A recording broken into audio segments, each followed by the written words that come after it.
بسم اللہ الرحمن الرحیم۔ شروع اللہ کے نام سے جو بڑا مہربان اور نہایت رحم کرنے والا ہے۔ میرے نبی پاک صلی اللہ علیہ وآلہ وسلم ارشاد فرماتی ہے کہ جو بندہ سوال سے بچنا چاہے گا، ارادہ کرے گا اللہ میں نے کسی سے نہیں مانگنا، فرمایا جو سوال سے بچنا چاہے گا رب اسے سوال سے بچا لے گا، اور جو لوگوں سے بے نیاز ہونا چاہے گا کہے گا یا اللہ مجھے دنیا داروں کا محتاج نہ بنا، اپنی بارگاہ سے عطا فرما۔ جو لوگوں سے بے نیاز ہونا چاہے گا اللہ جل شانہ لوگوں سے بے نیاز کر دے گا، اور فرمایا جو صبر کا ارادہ کرے گا اللہ اسے صبر کی توفیق بھی عطا فرما دے گا۔ ارادہ تو کرے، پروگرام تو بنائے، توفیق تو اللہ دے گا۔ جو صبر کا ارادہ کرے گا اللہ صبر کی توفیق بھی عطا کر دے گا۔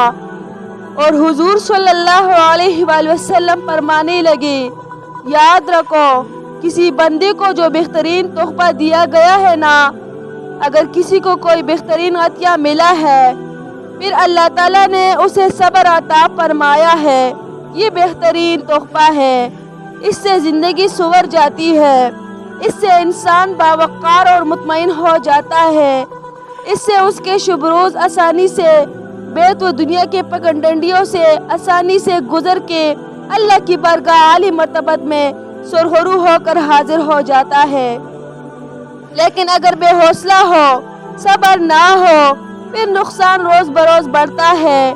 اور پھر میرے رسول پاک صلی اللہ علیہ وآلہ وسلم ارشاد فرماتی ہے کہ اصل بات یہ ہے کہ اللہ تعالیٰ نہ کسی بندے کا درجہ بلند کرنے کا ارادہ فرماتا ہے، لیکن اس کے اعمال اس طرح کے نہیں ہوتے کہ اس کا درجہ بلند کیا جائے۔ اب رب کیا کرتا ہے؟ اللہ تعالیٰ اس کو مال کی، جان کی، اولاد کی کسی مشکل میں ڈال دیتا ہے۔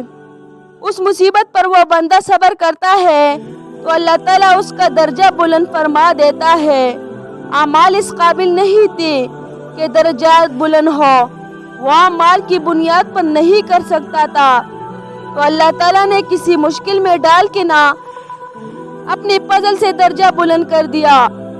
اب جو راہ طریقت کا مسافر تھا، جو سلوک کے منازل طے کر رہا تھا، جو اللہ اور رسول کے قریب جانا چاہ رہا تھا، اس کے لیے کتنی آسانی ہو گئی کہ مجاہدہ تو زیادہ نہ کر سکا، کثرت سے نفلی صوم و صلات کا بندوبست تو نہ کر سکا، تھوڑا سا صبر کیا، رب نے اپنا اور اپنے محبوب کا قرب عطا فرما دیا۔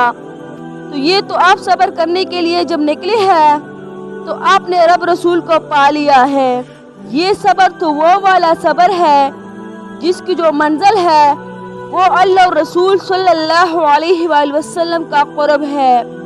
ہم لوگ تھوڑی تھوڑی باتوں میں حوصلہ ہار جاتے ہیں، صبر چھوڑ جاتے ہیں، پریشانی بڑھ جاتی ہے، پتہ نہیں ایسے محسوس ہوتا ہے کہ جیسے یہی بندہ دنیا کا سب سے دکھی بندہ ہے۔